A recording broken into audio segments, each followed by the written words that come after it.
Good morning and happy Friday. Voice is getting a little bit better. I have a conference call at noon, so I wanted to get on here and stretch my voice before my conference call and come to you guys live. So good morning, happy Friday. I am Erin Harrigan.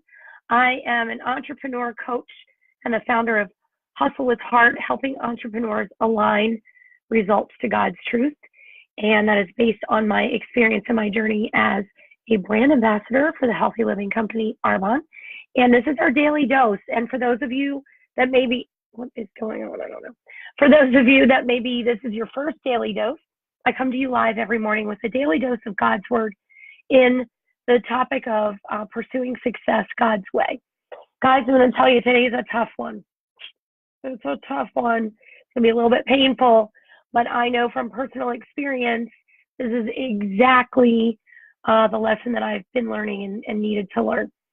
Running ahead of God. I'm actually going to refer you, the verses are Ezekiel 25, 6 and 7. So this is in the Old Testament of the Bible, but in my Charles Stanley Life Principles Bible, the life principle based on these, I don't know, based on, it's snowing, so I'm just like chilling because I don't have to be anywhere today because, entrepreneur life.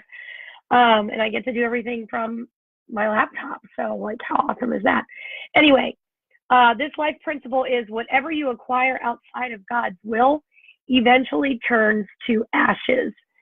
Ezekiel 25, 6 and 7. And this also relates to the picture I posted on Instagram this morning, which says, the dangerous thing about going outside of God's will to get what you want is that you'll have to stay outside of his will to keep it. So a while back, for those of you that know my story, when I came to Christ in 2014, good morning, John. I was really pursuing success my way. And to quote what Charles Stanley says in here, some people think that God's refusal to grant them a cherished wish will be the worst thing that could ever happen to them. They believe they'll be truly disappointed and devastated if that deep desire continues unmet. Good morning, Leah. And that's exactly where I was as I was driving and striving in my social marketing business after I had been driving and striving for 25 years in corporate America, which, by the way, God took away from me.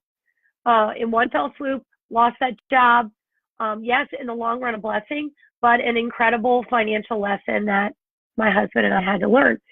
But then Charles Stanley goes on and says, so they pursue their desire either in opposition to God's will or in disregard of it and end up truly disappointed, even if they get what they thought that they wanted. They thought they are like the Israelites in Moses' day who complained to God and insisted on having meat. A number of verse references here, which I'll post.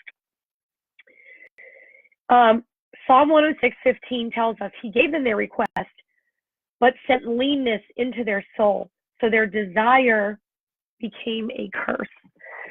So my point is this. When we are pursuing success outside of God's will, when we're trying to speed God up, when we're like trying to drag him along because we're like, Lord, you're not going fast enough. You need to come with me. Which, by the way, we don't have that power, right? He is the creator of everything. Pretty sure he can handle everything in our life. But very often we're trying to get ahead of him. And therefore we're like, okay, well, God's not moving fast enough. So I'm going to go do this. Or this is one of my favorite sayings, that what we laid down at God's feet, we pick back up, right? Like we've surrendered it. But then we're like, oh, no, let me pick it back up and run with it because God's not moving fast enough. And when we do that, what we acquire outside of his will in that driving and striving, we will have to stay outside of his will to keep it. Meaning, when we reach whatever that is outside of his will, and then we're like, uh-oh, I want to keep this going, or I want to make sure this doesn't disappear. He's like, well, if you surrender this to me, this might look different than you thought. So I would just want to bring this to your attention because this is painful. It's painful to think, oh my gosh, what I've been driving and striving for might be outside of his will. What if he takes it away from me? Well, guys, if he takes it away from you, it's for a bigger, better purpose.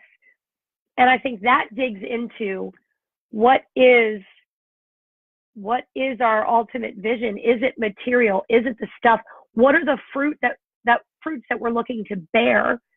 And is that fruit monetary or material?